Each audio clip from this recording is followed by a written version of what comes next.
Oi pessoal, estamos aqui para mais um Histórias na Telinha e hoje eu vou ler para vocês o meu livro, O Pomo de Ouro e o Cavalo de Troia, duas histórias gregas do jeitinho que eu gosto de contar, que eu acabei de fazer o lançamento.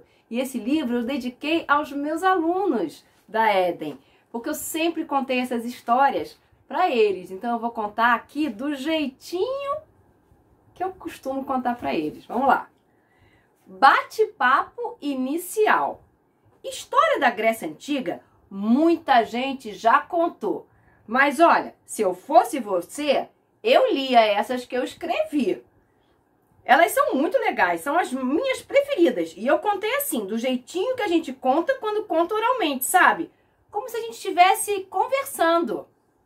Agora um lembrete. São duas histórias, mas você tem que ler na ordem que eu escrevi. É que uma tem a ver com a outra, uma completa a outra. Geralmente, as histórias gregas são assim mesmo, umas dentro das outras, das outras, das outras, das outras. E os personagens são os mais diversos. Deuses, deusas, mortais, heróis e monstros de todo tipo. Para você não se perder, preparamos uma galeria com as personagens e os lugares que vão aparecer nessas duas histórias. Vire a página e descubra! E quem vai aparecer nessa história? O Príamo, que é o rei da cidade de Troia. O Paris, que é o filho do Príamo. O Zeus, o mais poderoso dos deuses da Grécia Antiga. A Atena, a Ares, a Hera, a Afrodite, que são várias deusas, cada uma representando uma coisa diferente, e outros personagens. Então, vamos lá. A primeira história do livro é o Pomo de Ouro. Você sabe o que é pomo? Pomo é uma maçã, só que nessa história aqui é uma maçã de ouro. Vamos ver o que vai acontecer. Há muito tempo, a Grécia Antiga era formada por várias cidades. Cada uma possuía seu próprio rei e sua própria maneira de governar. Uma dessas cidades chamava-se Troia, e para resistir às frequentes guerras que ocorriam entre os diferentes reinos daquela época, ela era toda fortificada, quer dizer, ela era cercada por muros altíssimos, o que dificultava a invasão de qualquer inimigo. Assim, com a proteção dos muros e principalmente com a proteção dos deuses do Olimpo, Troia saía quase sempre vencedora. Pois bem, o rei dessa cidade de Troia, que se chamava Príamo, teve 2 filhos.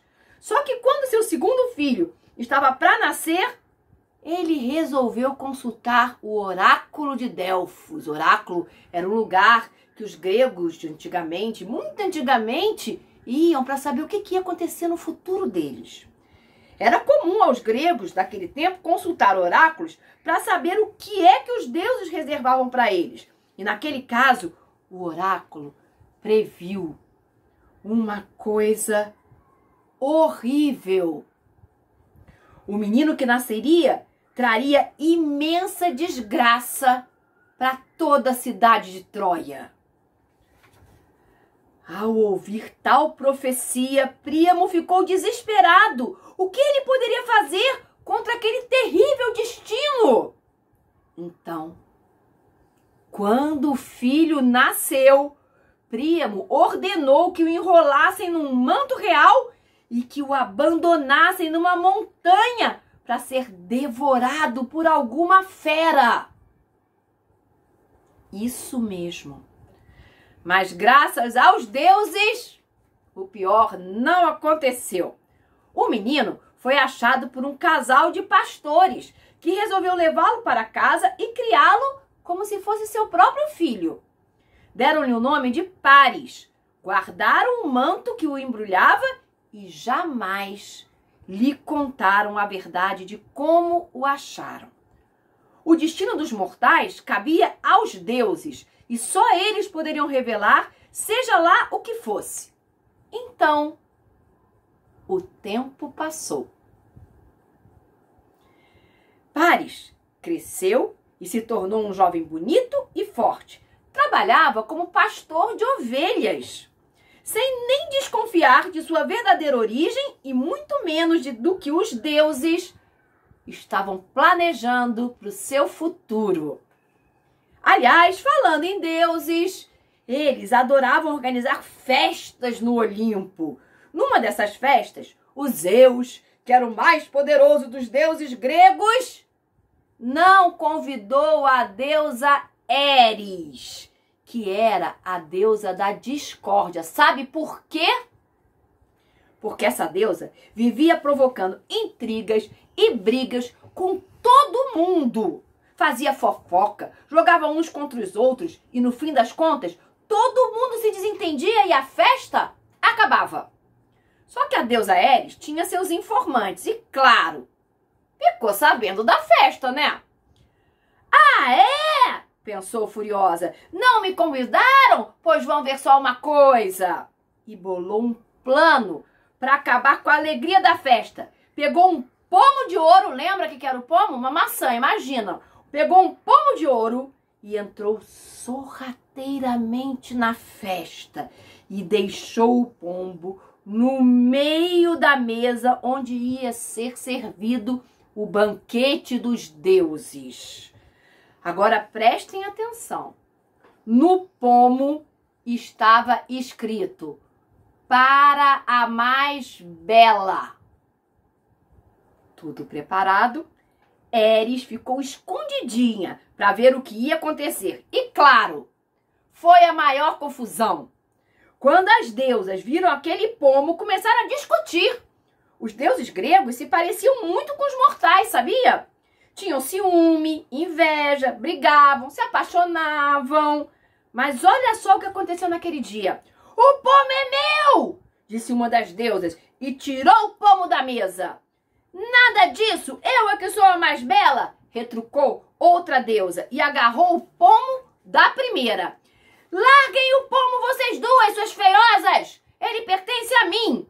E a discussão continuou um tempão. Teve puxão de cabelo, tapa, beliscão, xingamento, até que, ao fim, 3 deusas ainda mantinham-se na disputa. Eu sou a mulher de Zeus, a deusa mais poderosa e, por isso, mereço esse pomo. Você pode até ser a deusa mais poderosa, mas eu, Atena, a deusa da justiça, sou mais bonita que você. Fiquem quietas. Este pomo só pode ser para mim, que sou a deusa da beleza, disse Afrodite. Foi então que o poderoso Zeus apareceu e elas pediram que ele decidisse quem é que deveria ficar com o pomo. Só que o Zeus não queria desempatar aquela disputa. Afinal de contas, mesmo ele sendo o mais poderoso de todos os deuses gregos, teve medo de que as deusas não escolhidas quisessem se vingar dele. Então, como não queria arriscar ficar em maus lençóis com nenhuma delas, teve uma ideia. Para encerrar essa disputa, chamarei o mais belo entre todos os mortais. A escolha será dele. Agora, sabem quem o Zeus escolheu?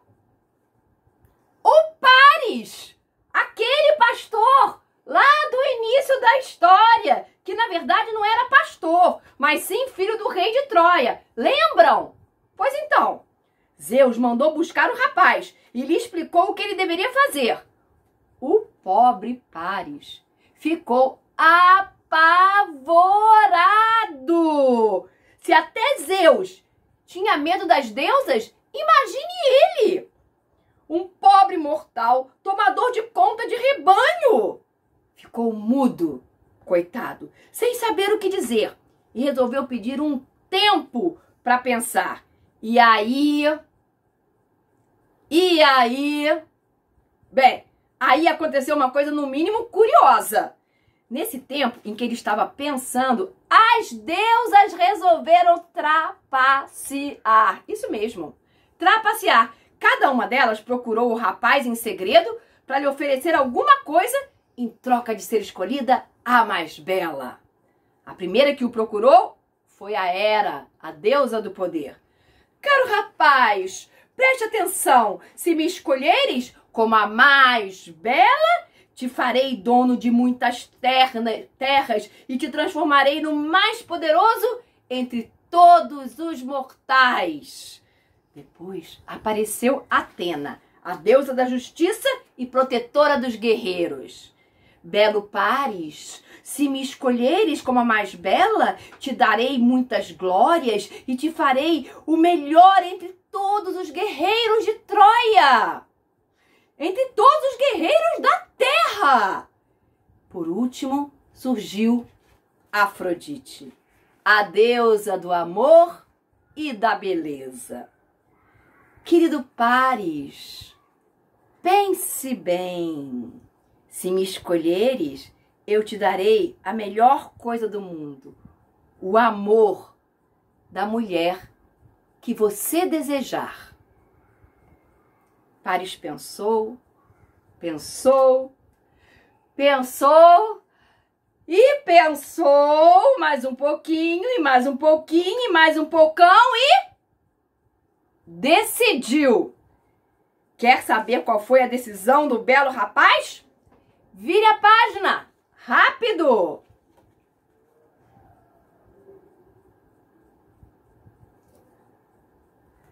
Meu voto é para Afrodite!